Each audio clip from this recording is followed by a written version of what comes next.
Hello, my friends. So in this video, which is part of our 81 months of the Tao Te Ching first month, first chapter series, I am going to present you with Nan Huai Qin's thoughts about the first few words of the Tao Te Ching.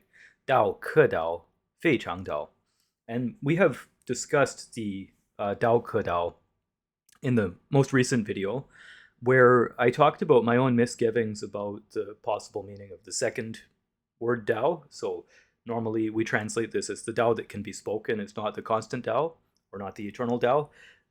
But I had my own misgivings as a result of not coming across the term Tao in a usage which means to speak in documents of the same period as Tao Te Ching.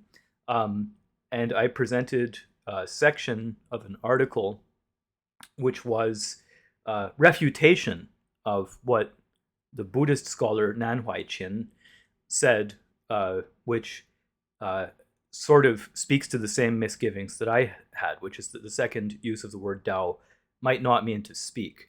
So that refutation seemed very convincing, but Nan Huai Qin, his argument is nestled inside of a larger book called Lao Tzu Ta Shuo.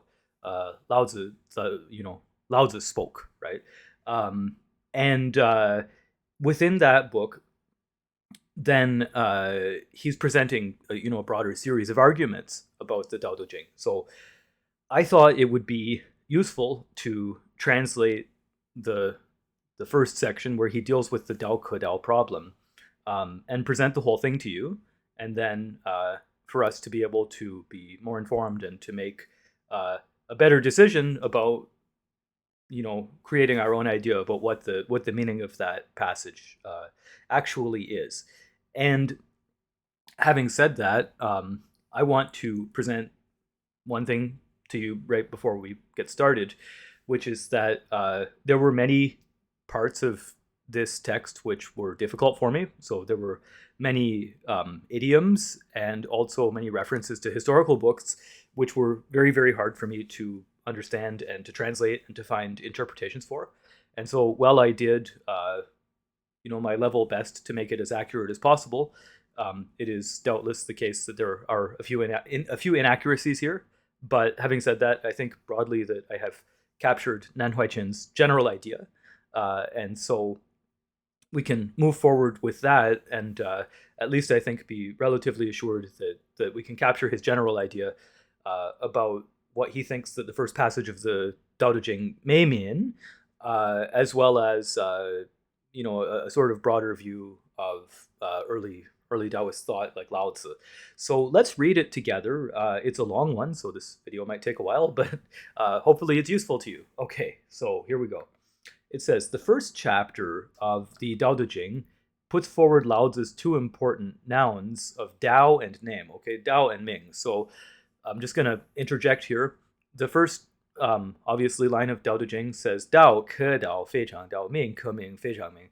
Right? The Dao which can be Dao is not the constant Dao. The name which can be name is not the constant name. So establishing their relationship, it also connects and penetrates through all 81 chapters and acts as a pulse which binds the text together. This is also a topic which people have been arguing about for thousands of years. Okay, so right at the start, we get the key point that this is really profound doctrine in the book, is this idea of this Tao that you can't really properly define its activity in a way that truly represents it. And this acts as sort of a structural element of the book that holds it together. But it's also something that has been wondered over extensively. And certainly there's many annotations of Tao Te Ching and many arguments about its meaning and implications. And so it's not stuck in one doctrine. There's many, many different ideas. So the first section is called Tao is at the forefront of everything. Anyway, that's how I've translated it. Toto Shu Dao. Okay. Today we will engage in the fun task of discussing Lao Tzu. But at first, we must not be afraid of Lao Tzu or laugh at his drooping eyebrows. We definitely must research this study topic of Lao Tzu and apologize many times, since we're outsiders speaking of inner subjects, just like imposters pretending to play along with the symphony. Our understanding is simply insufficient to be relied upon. Okay, I really like this passage. Nan Huai Qin points out not just to look humble, but really, who really understands what Lao Tzu was saying? In the Tao Te Ching, all of the interpretations of the Tao Te Ching, all of the annotations, are from after the foundation of the Han Dynasty. So the earliest Tao Te Ching copy that we have is the, I believe, Ma Wang Dui manuscript. And those may be Warring States era manuscripts, although the Ma Wang Dui funerary complex, where they were discovered is a Han Dynasty funerary complex. The text itself may be Warring States era, but all of the interpretations of the Tao Te Ching that we have are from the Han Dynasty and afterward. So famous ones including Wang Bi, He Shanggong, right? These are, two of the very, very famous ones. Obviously, there's other ones as well. And so the earliest annotations that we have are already separated from the authorship of the Tao Te Ching for several hundred years, right? As many as 600 or 700 years. And so as a result of that, the interpretations that we have of the Tao Te Ching from that time period are actually looking back at the text as an ancient text already, and they're trying to decipher its meaning. That's why they make annotations about it. And so when we think about it from that perspective, not only are we outsiders trying to look in, right? Nan Huai Qin says that he's a Chinese person. You may or may not be Chinese, but I'm not. Any of us are outsiders, actually, because we're looking at this very, very ancient document, which, when it was written, probably had a specific meaning, but eventually over time, its meaning had to be interpreted by people, even very early on. So as 21st century people, looking back at it now, it's even harder to understand than perhaps it was for those people in the Han Dynasty. And so I think Nan Huai Qin's comment here is not just humble for the sake of humility. It's humble because we really understand it's very difficult to truly understand this document without being able to talk to Lao Tzu personally. Okay, so he says we must also first discuss this traditional word Dao in relation to sky before we begin. Okay, just for clarification here, when he says the word Dao, I've got it highlighted here, right? This is the word Dao. Okay, so we've talked about that one already a little bit. And then sky, Tian, means the sky or the heavens. Okay, so he wants to talk to us about this, but we're going to have a little bit of an essay to read first. So he says, when you read Chinese books, understand Chinese characters, regardless of which time period or how text evolved, we have to keep in our minds a focus on the 6 categories of Chinese characters. So there's pictographic characters, self-explanatory characters, ideographic characters, phonetic characters, mutually explanatory, and phonetic loan characters. So what this means is that from ancient times, there's been 6 different categories of character writing. So xiangxin, zhishi, huiyi, xingxiang, zhuanzhu, and jiaxi. Okay, and so these 6 different categories of characters are how we derive the meaning of the character. So for instance, xiangxin, or pictographic, right, the meaning is in the picture.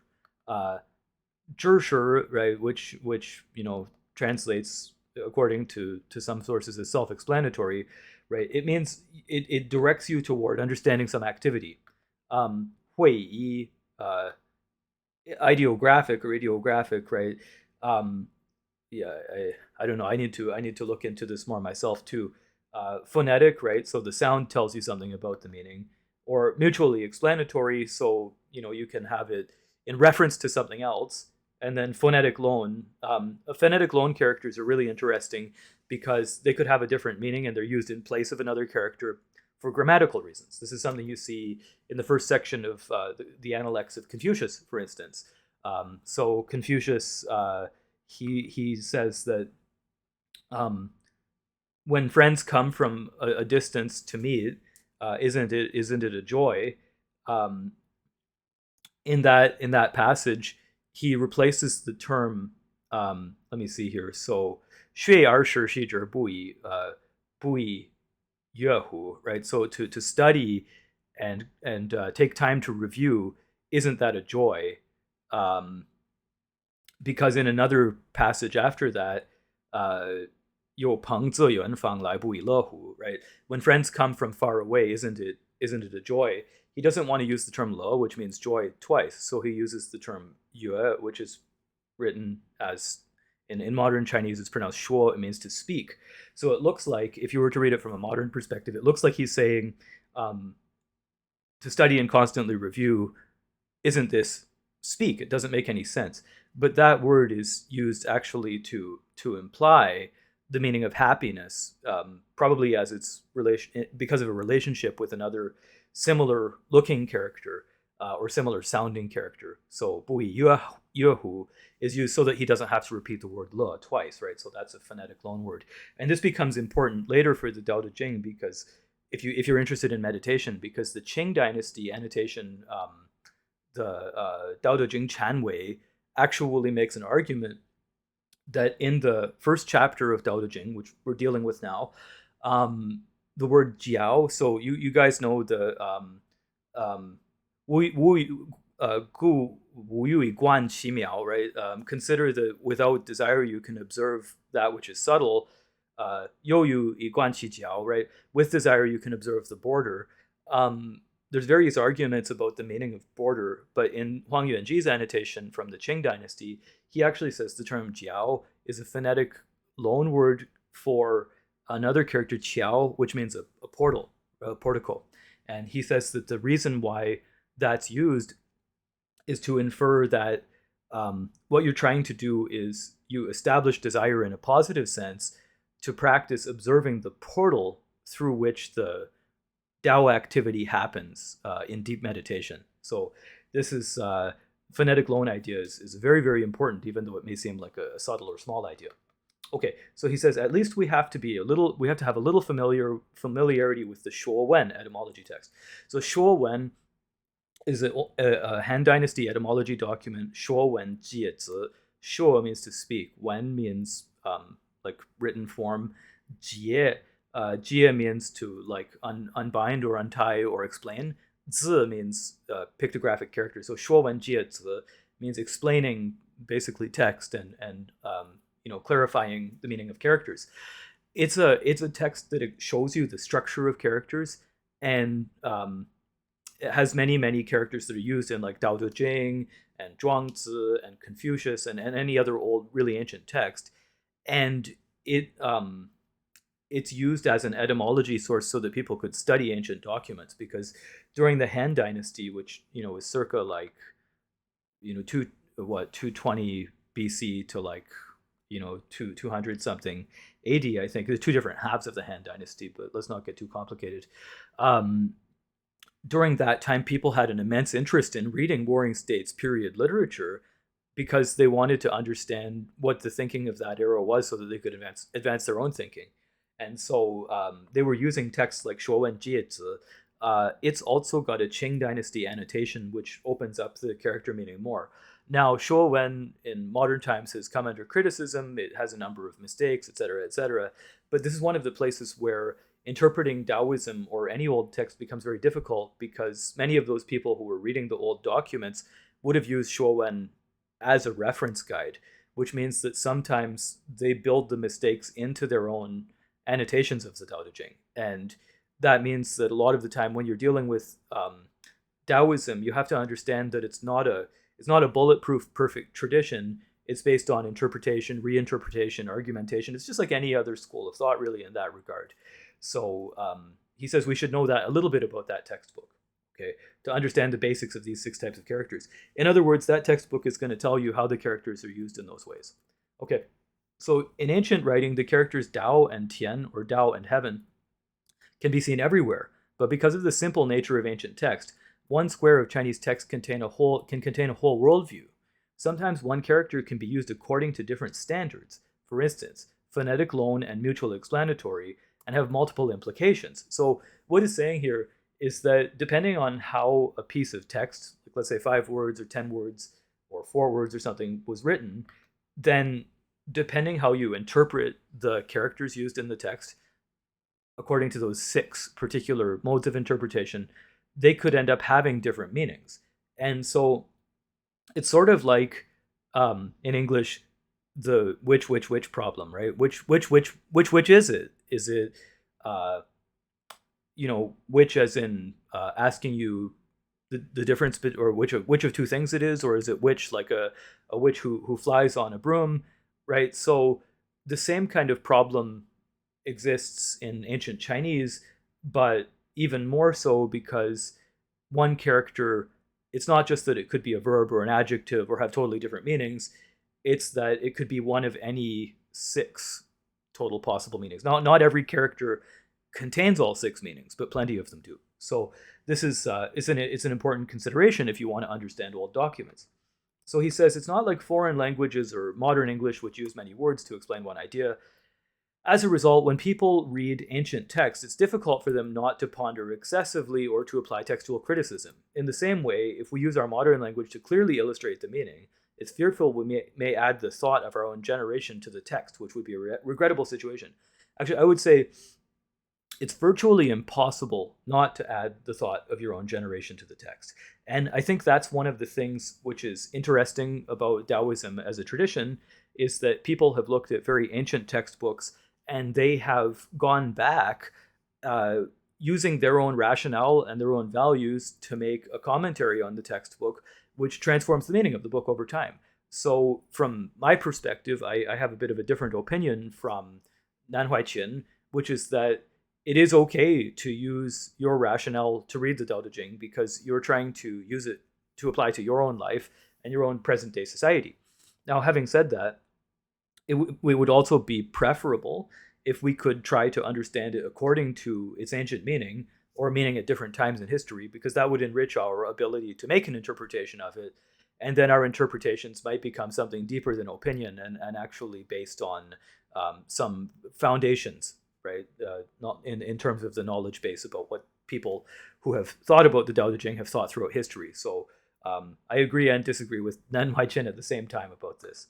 Okay, nonetheless, if we do not engage in these trivial activities or invite annoyance to ourselves, we would also become bored and it would seem like our lives lacked meaning. Okay, so he's just being a little bit sarcastic there. He's saying, look, we don't want to think about these things excessively, but then at the same time, we have to, because what would our lives be like if we didn't have anything interesting to talk about? So, for instance, this term Dao traditionally has 3 meanings and uses. 1, Dao means Dao. It's a road or path which people of the world walk on. Just like how Ma Zhiyuan said, the withered vines on the old trees in the dark of night, a small bridge over a flowing stream near the family dwelling, the west wind of the ancient road and the emancipated horse, the sun sets in the west, heartbroken, I am in a faraway place. Okay, so I just want to make a quick point that this poem by Ma Zhiyuan, which is called Qiu Si Chu. Okay, so the let's say Song of Autumn Thought, perhaps. There might be more to it than that, by the way. I don't know, because what I'm going to say is I'm not so familiar with it. Okay, so what I did to try to translate it was I looked at a number of different articles about it, and I put together a meaning based on what the articles presented to me. But I'm sure that it's insufficient to really get the translation right or explain it properly. So I beg of your forgiveness if I've made any grievous mistakes here. Okay, so he uses the idea of Dao as a road, right? So I mentioned to you in a previous video, I think the first one that I made about the 81 months of the Tao Te Ching, that one of the main interpretations of Dao at any time in history is as a road or a thoroughfare. So if you go to any major Chinese city, you can see something called Dao, right? It will have a name, like in Shanghai, Shiji Da Dao, right? It's a major, it's basically a multi-lane road, okay, effectively. And these great Dao roads, of course, this is based on a historical concept, right? So Dao has probably originally meant road before it meant anything about, a cosmic principle. And not only that, but you might say, well, but look, maybe you're a Taoist, okay?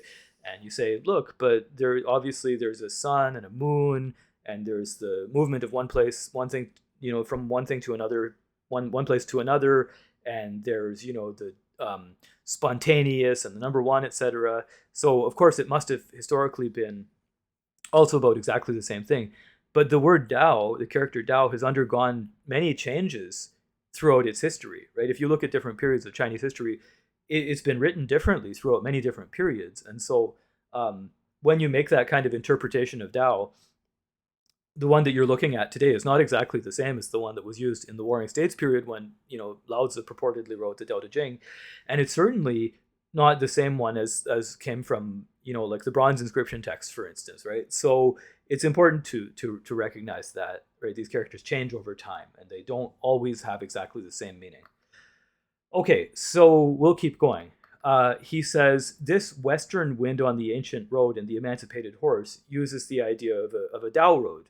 In the Shuowen text, it explains Dao is a road path, right? So Shuowen Jiezi says the Dao is like a road. And actually, in later generations in the Northern Song dynasty, Zhu Xi, the Neo-Confucian philosopher, he also said the Dao is a great road which connects all living beings. And in the Qing annotation of the Dao De Jing Chanwei by Huang Yuanji, it borrows from Zhu Xi and it says that, and it explains then the rationale of meditation from the perspective of a cosmic road that creates reality, right? So if you came to this channel because you're interested in qigong and meditation, these concepts are really essential to understanding, especially meditation, but qigong too. If you can get them down solidly in your mind, they might sound complicated at first, but actually they're not that complicated. It takes a few months to really get your head around it, but once you can do it, you can start to apply it in practice, and you'll take the benefit from the Tao, which is much, much greater than the benefit of really any other kind of qigong or meditation practice within sort of the contemporary tradition. Okay, so 2, Tao can also refer to an abstract rule or principle or an established custom. It can also be another way of expressing a theoretical standpoint. For instance, in the Zuo Zhuan, it says, the heavenly Tao is distant, the human Tao is near. Or like how Zisi, so Zisi is the nephew of Confucius. He wrote the Zhongyong, the doctrine of the mean. The destiny which heaven confers is nature, that which is natural is the Tao. Okay, again, mea culpa. I'm not really 100% sure how to translate this part. So Tianming is a very important Confucian concept, and literally it means heavenly mandate or heavenly destiny.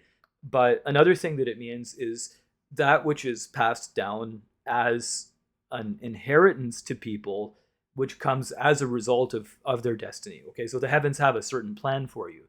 But if you look at it from the Neidan, from the meditation perspective, another sort of interpretation here is this is like the legacy that you get through your genetic line. Now, nobody in the Neidan school ever mentioned the term genetic until very, very recently, but you can kind of build in an interpretation of this if you want to look forward instead of looking backward. If you look backward, you shouldn't use such terms, but if you want to look forward, you can use such terms to explain these things. Essentially, you exist in a genetic heritage line, which comes from every one of your ancestors all the way back to when living things started to multiply, near these hot, warm thermal vents in the deep sea, right? So we've been evolving for a long time. And that ancestor line passes down certain genetic information that's encoded in your DNA, right? And so many aspects of your physical makeup, right? Why are you a human instead of an amoeba? Why do you have certain facial characteristics? Even things like certain personality characteristics are encoded into this genetic heritage that you have. And this is sort of similar to how the term Ming is used in Neidan, right? The idea is it's describing something which is inherent to you, but it's also describing an original aspect of your qi, which is which comes from the time before you were conceived, because it's been passed down all the way through these different lines of your genetics that come up through both of your parents. Okay, so this kind of idea here, when it says Tianming Zhiwei Xing, right? I did some reading about it. I've done some reading about it in the past because I'm interested in the Zhongyong. But basically, what I was able to derive is that this heavenly endowment that everything in the world gets, right, which is different depending on situation, it basically is the nature of those living things. And then the next part, right, this I think that's pronounced 推行之谓道, right? this natural characteristic is the Tao. Um, this again, I have to again, apologize. I'm not knowledgeable enough about the Zhongyong to give you a really good explanation of that, but I have to include it because Nan Huai Qin included it in his text. Okay, or Sun Tzu, right? So Sun Tzu, The Art of War, he said the use of the soldiers again is a kind of clever Tao, or a skillful path, a skillful principle, right? So what he's saying here is the Tao can also be referred to as a kind of principle. Okay, and the third one is the Tao is referring to something which is uh, I said the Hai Dao, but you know what? It says Xing Er Shang. Okay, so Xing Er Shang in modern Chinese means metaphysics. Now, does Nan Huai Qin mean metaphysics? I think he does. Okay, but let me break down Xing Er Shang. So Xing means physical form, like a body. Er means and, Shang means above. So the body and that which is above it, or in other words, metaphysical. Okay, so he says here, just like in the Zhou Yi, in the Book of Changes, in the Xizhuan, it says, oh wait, let me read the translation. This will be easier. Okay, so leaving being and non-being, this is the Tao. So in other words, the Tao is a metaphysical principle which is beyond being and non-being. This is the same meaning as found in Buddhist texts, which say, if there's being, there's emptiness. If there's emptiness, there's being. This mysterious principle is profound and subtle. It is too deep to fathom. Okay, so now we have these three explanations. Some people explain Tao in the first chapter of Lao Tzu as a casual way of referring to speaking. Actually, this does not accord with basic principles, because this use of the character Tao came about during the Tang and Song dynasty periods. So it's really cool. Now, what we're getting here is where we kind of left off last time with Nan Huai Qin, right? So you see how he builds his argument up to here, right? We're moving toward this idea that no, this term Dao in reference to speaking is not probably what is meant in the first chapter of the Dao De Jing. So he says this is protected in Hakka and Canton dialects today. In Tang and Song records of conversations, we frequently see Dao Lai, Su Dao, right? Dao Lai, speak it, Su Dao, quickly speak it, right? In Ming Dynasty period novellas, we see even more similar sayings like Mo Mo Dao, Mo Ren Shuo Dao. Mo Mo Dao, I think, means silently speak. Mo Ren Shuo Dao, like a person like silently said something. This is again okay. My best interpretation given my limited knowledge of this area. If we look back at the spring and autumn and warring states period texts, so the period the Dao De Jing is from, they're separated by more than 1,000 years and their language is totally different. At that time, the term yue was used to refer to speaking. So rather than Dao, they used the term yue. For instance, Confucius said, or Mencius says, so Kong zi yue or Meng zi yue, right? Confucius said, Mencius said. As a result, there's no way the term Dao was used to infer speech, so we won't bother to even consider it.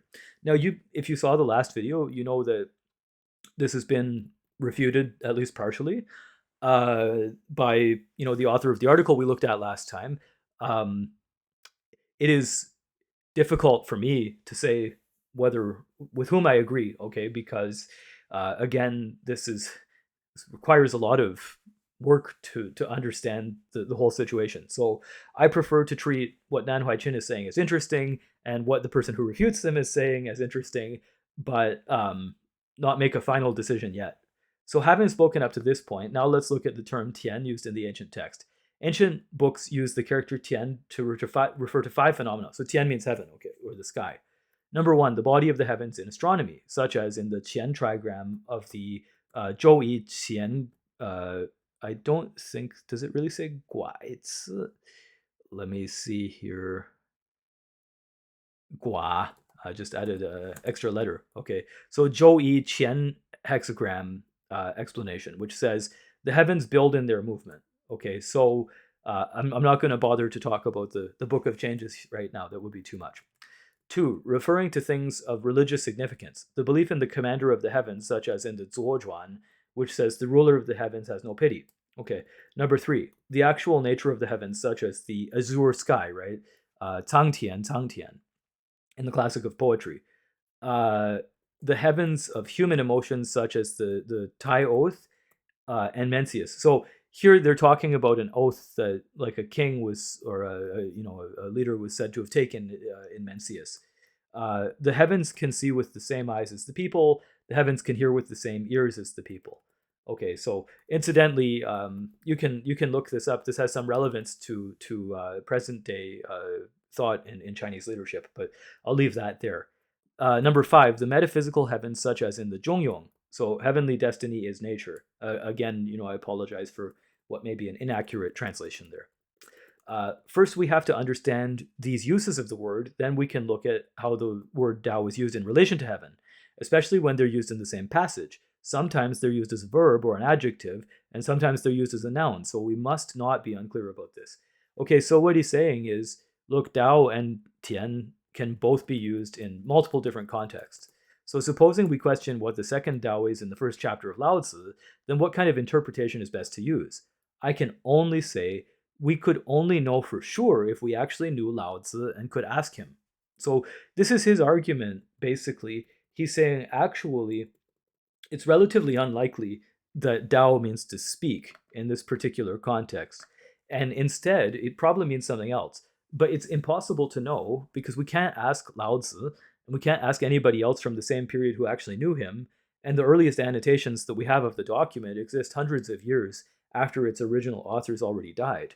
So the problem is that it's an extremely precarious situation to try to definitively annotate any of these things and say for sure that we know the answer. We can only approximate some answer which might work for us, right? But it's very, very difficult to know with absolute precision. And I like that argument, like the that refutation that we looked at in the last video. I think it carries weight, but at the same time, it doesn't get down to Nan Huai Qin's central argument, which is that it's very, very difficult to really know for sure everything that the Tao Te Ching means.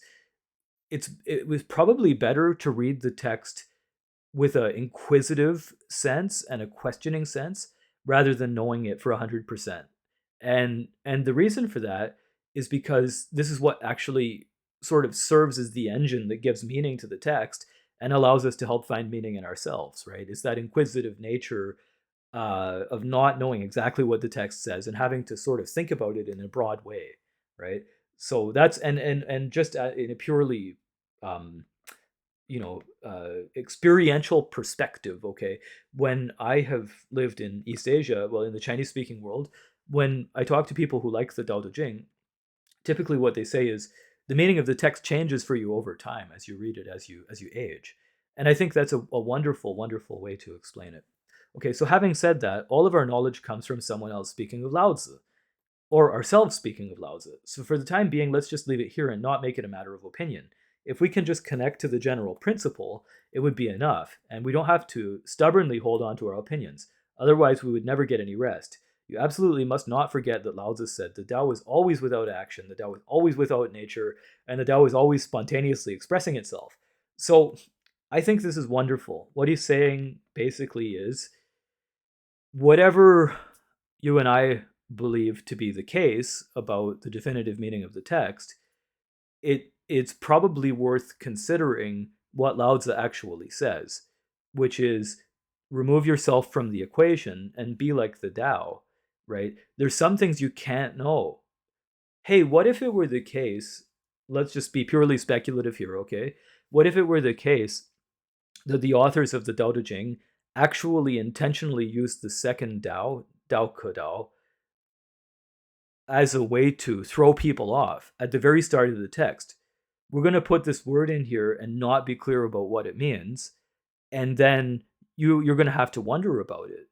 But if you really understand the meaning of the text, then you might realize that isn't hugely important. What's hugely important is the general meaning of the document and being able to apply it.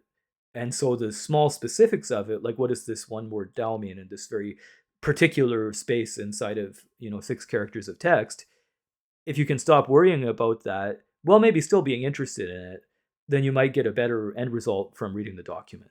I think that's a kind of cool idea. So I'm going to leave this lecture here. I'm going to publish the article as it is on my Substack, which I will put in the link, and then in the links below, and then at the same time, if you are interested in joining the first month program of our look into the Tao Te Ching, we're going into the third week now. It's going to be a 5-week program. Originally, we intended to do 4, but we're going to push it for 1 more week.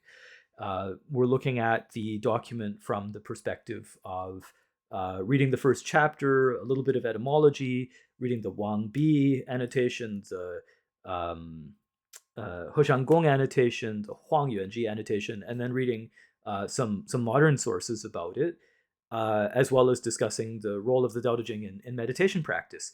If you're interested in that, I will put the link also in the description. It's going to be available as a on-demand course after we're done with the lecture series. And I'll be doing every chapter of the Tao Te Ching like this. So if you're interested in learning more about the text, please absolutely join us. And we'd love to have you. And otherwise, please subscribe to the channel and give this a video a like. And if you have some of your own ideas about what the first line of the Tao Te Ching means, then why not write them in the comments section? I love to interact with you, and we can always learn a lot from each other. Okay, see you soon. Lots of love. Bye bye.